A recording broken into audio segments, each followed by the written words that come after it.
Carbon திட்டம் வந்ததிலிருந்தே நெடுவாசல் பகுதியில் தொடர்ச்சியாக பெரும் போராட்டம் நடந்து வருகின்றது. மக்களினுடைய எதிர்ப்பு இருந்து கொண்டே இருக்கின்றது. அவர்களுடைய எதிர்ப்புக்கான காரணம் என்ன, என்ன பிரச்சனைகள் இதில் இருக்கிறது, இதற்கான தீர்வு என்னவாக இருக்க முடியும், பயணிக்கலாம். தமிழகத்தில் பிரதான தொழிலே விவசாயம்தான். காலம் காலமாக தங்களின் நிலங்களை உழுது பயிரிட்டு அறுவடை செய்து தன் குடும்பத்திற்கு போக மீதமுள்ளதை விற்று வாழ்க்கையை நடத்தி வந்தான் விவசாயி. ஒரு காலத்தில் பருவமழையும் பொய்த்தது.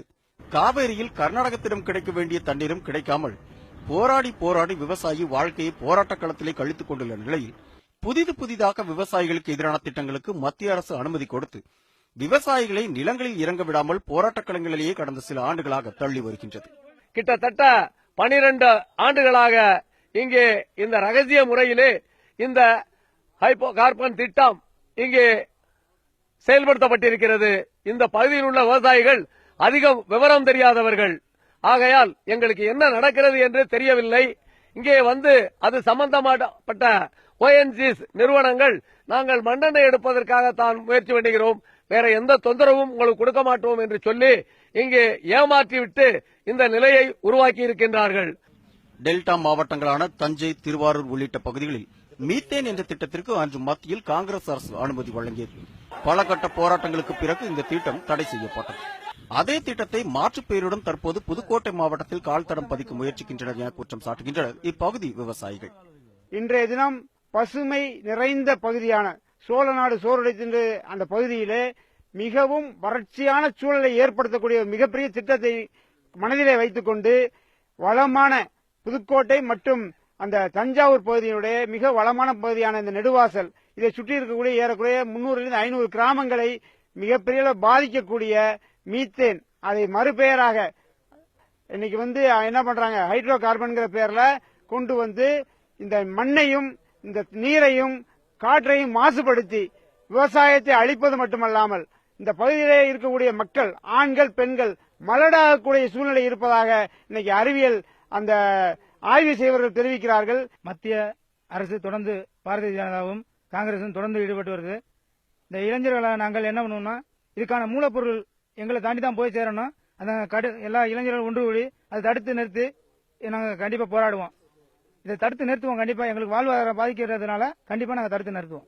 தஞ்சை ஒருங்கிணைந்த மாவட்டமாக விளங்கி தற்போது புதுக்கோட்டை மாவட்டத்தில் கடைக்கோடியில் அமைந்துள்ளது நெடுவாசல், வானக்கன்காடு, ஆவணம் உள்ளிட்ட கிராமங்கள். இங்கு எந்த பகுதியில் பார்த்தாலும் பச்சை போர்வை போர்த்தியது போல் பச்சை பசேல் என்று கண்ணுக்கு இனிமையாக காட்சியளிக்கின்றது இந்த பகுதி. இந்த விவசாய நிலத்தில் மிளகு, வாழை, தென்னை, உளுந்து, நெல், முந்திரி, பலா போன்ற அனைத்து வகையான பயிர்களும் பயிர் செய்யும் பொன்விரையும் பூமியாக கருதப்படுகிறது. இந்த மத்திய அரசு அறிவித்த ஹைட்ரோ கார்பன் எடுக்கும் திட்டத்தினால் எங்கள் நிலத்தடி நீர் திட்டம் பாதிக்கப்படுகிறது. இதனால் விவசாயம் பாதிக்கின்றது, மக்களுக்கு குடிநீர் திட்டம் பாதிக்கின்றது. இதை தயவு செய்து நிறுத்த வேண்டும் என்பதை நாங்கள் கைகூப்பி கேட்டுக்கொள்கிறோம். இல்லை என்றால் இளைஞர்களை கூட்டி மாபெரும் போராட்டம் ஏற்படுத்துவோம் என்பதை தெரிவித்துக் கொள்கிறேன். சுமார் 12 ஆண்டுகளுக்கு முன்பாக நடுவாசல் உள்ளிட்ட 13 இடங்களில் ராட்சத எந்திரங்கள் மூலம் விவசாய நிலங்களில் 5000 அடிக்கு ஆழ்துளையிட்டு பிரம்மாண்டமான குழாய்களை அமைத்துள்ளது தனியார் நிறுவனம். இங்க நல்லாண்டார்கள், இங்க மண்ணெண்ணெய் எடுக்கிறேன், ஆயில் எடுக்கிறேன்ட்டு கொண்டாந்து போர் போட்டா நாங்க இது போட்டுட்டு நாங்க போயிருவோம். ஒன்னும் இல்ல, இங்க ஒன்னும் எடுக்க மாட்டோம் அப்படின்னு சொன்னாங்க. அப்போ நாங்க பயந்து இறக்க வேண்டாம் போட வேண்டாம்னு தான் நாங்க சொன்னோம். இல்லன்னு மீண்டும் கொண்டாந்து போட்டா நாங்க ஒன்னும் எடுக்க மாட்டோம், ஒன்னும் செய்ய மாட்டோம், இங்க ஒன்னும் பாதிப்பு இல்லைன்னு சொல்லிவிட்டு போட்டாங்க. இப்ப கொஞ்ச நாள் போட்டுவிட்டு போய் இப்ப நாங்க அது எடுக்கணும் இதை எடுக்கணும், எரிவாயு இருக்கு அது இருக்கு இது இருக்குன்னுட்டு பாக்குறாங்க. உடனே எடுக்கணுங்கிறாங்க. நாங்க விவசாயம் பண்ணி தான் மக்களுக்கு இருந்து பிழைக்கிறோம், விவசாயம் தான் பண்றோம். எங்களுக்கு படிச்சாலும் கூட வேலையே கொடுக்குறாங்கல்ல, வேலைக்கும் எடுக்கவும் மாட்டாங்க. நாங்க விவசாயம் பண்ணி தான் பிழைக்கிறோம். நாங்க எடுக்கவே விட மாட்டோம், இந்த ஊர்ல இறங்கவே விட மாட்டோம். இறங்குனா நாங்க நெருப்பத்தான் வச்சு கொளுத்துவோம். அன்றைய சூழ்நிலையில் விவரம் தெரியாமல் நிலங்களில் ஆய்வு செய்ய அனுமதித்து விட்டோம் என்கின்றனர் இந்த பகுதியில் உள்ள அப்பாவி விவசாயிகள். 10-15 வருஷத்துக்கு முன்னாடி ONGன்னு சொல்லிட்டு இதை போட்டிருக்காங்க. அப்போ போட வரும்பொழுது எங்களுக்கு இதனுடைய லாபம் விளைவுகள் எங்களுக்கு தெரியாது. சாதாரணமான சூழ்நிலையில இது போடுறாங்க அப்படின்னு சொல்லிட்டு நாங்க எல்லாருமே எங்களுக்கு போட தெரியாது, போட்டாங்க. இப்பதான் இதனுடைய விளைவு எங்களுக்கு இப்பதான் தெரிய வந்திருக்கு. ஆமா, அதனால இது இந்த வாயு இது எடுத்தாங்கனாக்கா விவசாயத்தை முற்றிலும் பாதிக்கும், விவசாயினுடைய வாழ்வாதாரமே சுத்த அழிஞ்சு போகும்.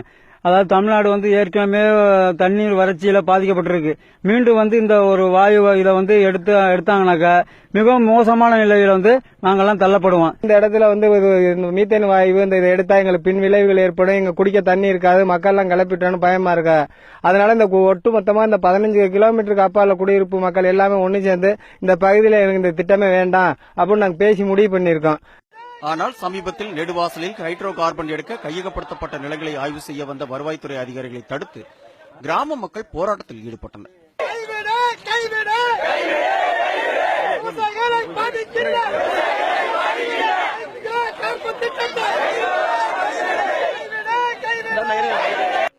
இந்த திட்டத்தால் தங்கள் கிராமம் பாலைவனமாக மாறப்போகிறது என்ற தகவல் பரவியதால் தொடர்ந்து மக்கள் போராடி வருகின்றனர்.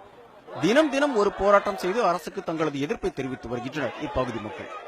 மேலும் இந்த திட்டம் குறித்து ஆய்வு செய்ய வந்த அதிகாரிகளை நெடுவாசல் பகுதி விவசாயிகள் முற்றுகையிட்டதோடு ஆய்வு செய்ய விடாமல் தடுத்து அவர்களை திருப்பி அனுப்பினர். இதுபோன்ற விவசாயிகளை அழிக்கும் திட்டத்தை மத்திய அரசு அனுமதிப்பது ஏற்றுக்கொள்ள முடியாது என்றும் எங்கள் உயிர் போகும் வரை போராடுவோம் என்கின்றனர் இப்பகுதி மக்கள்.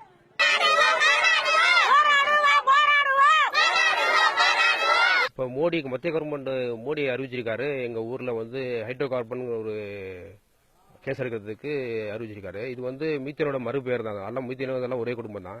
இப்போ இது எடுத்தாங்கன்னா இது என்ன ஆகுனாக்க எங்களுடைய வாழ்வாதாரம் சுத்தமாக பாதிக்கும். நாங்கள் என்னன்னா எங்களுடைய பூர்வீகம் ஃபுல்லாக வந்து விவசாயம் தான். எங்கள் ஊரில் வந்து எல்லாமே கரும்பு, வாழை, தென்னை எல்லாம் வச்சிருக்கோம். ஸோ இது மாதிரி இப்போ மீத்தேன் எடுத்தாக்க எங்களுடைய வாழ்வாதாரம் சுத்தமாக பாதிக்கும். எங்கள் ஏரியாவில் ஒரு கிட்டத்தட்ட ஒரு 500 கிராமம் வந்து பாலைவனமாக போயிடும். தண்ணியோட இதெல்லாம் மாறிடும், எங்களுக்கு தண்ணியெல்லாம் கிடைக்காது. ஸோ இது என்னன்னு பார்த்தீங்கன்னா இதனால வந்து மத்திய கவர்மெண்ட் வந்து தனியார் துறைக்கு எல்லாத்தையும் தரவாக்குது. எங்கள் விவசாய இடத்தையும் விட்டு வைக்கிற மாதிரி இல்லை. நாங்கள் என்னதான் பண்ணுறது, எல்லாரும் இப்படி பண்ணா கொஞ்சம் குறை காலத்தில் வந்து நீங்கள் வந்து சாப்பிடுவீங்களா, சாப்பாட்டு ரைஸ் கிடைக்குமா உங்களுக்கு, இல்லை கேசத்தான் சாப்பிட போறீங்களா? இந்த திட்டம் மட்டும் செயல்படுத்தப்பட்டு விட்டால் விவசாயிகள் இறப்பதை தவிர வேறு வழி இல்லை என்றும், எனவே மத்திய அரசு இதற்கு தடை விதிக்க வேண்டும் என்றும் கோரிக்கை வைத்துள்ளனர் இப்பகுதி மக்கள். நான் வந்து துபாயில வந்து ஒரு 3 வருஷமா வேலை பார்த்தேன் கேஸ் கம்பெனில. அந்த இடம் குறுகிய பாலைவனம், பெரிய பாலைவனம் ஆகி போச்சு. இதே போல கேஸ் பெட்ரோல் தயாரித்த இடம் தான் அது. அதே போல என்னுடைய நாடையும் என்னுடைய கிராமத்தையும் என்னுடைய ஊரையும் ஆக்கிடக்கூடாது என்று நான் கையெழுத்து கேட்டுக்கிறேன். தயவு செய்து இதை ஸ்டாப் பண்ணு. 21 லட்சம் ஏக்கர் நிலப்பரப்பு பாதிக்கப்படுகிறது, மக்கள்கள் பாதிக்கப்படுகிறார்கள். எந்த ஒரு திட்டமும் மக்களுடைய ஆதரவோடு நடந்தால்தான் அது வெற்றிகரமாக முடியும். மக்கள் ஆதரவு இல்லாத எந்த திட்டமும் நமது நாட்டிலே தோல்வி அடைந்திருக்கின்றது. அதேபோல் இந்த திட்டமும் நிச்சயமாக மக்களுக்கு எதிரான இந்த திட்டம் நிச்சயமாக தோல்வியில் தான் முடியும். அதற்கு நிச்சயமாக பொதுமக்களை திரட்டி வந்து இந்த இயக்கம் வந்து பாடுபடும். தொடர்ந்து விவசாயிகளின் வாழ்க்கையை கேள்விக்குறியாக்கும் திட்டங்களை கைவிட்டு இதுபோன்ற திட்டங்களை தரிசு நிலங்களில் செயல்படுத்தவும், விவசாயிகளின் வாழ்வாதாரத்தை காக்க விவசாயிகளுக்கு மத்திய மாநில அரசுகள் புதிய திட்டங்களை கொடுத்து காக்க வேண்டும் என்பதே அனைவரின் கோரிக்கையாக உள்ளது. ஒளிப்பதிவாளர் சுரேஷுடன் புதுக்கோட்டை செய்தியாளர் பார்த்திபன், சு. அருண்குமார், நியூஸ் 7 தமிழ்.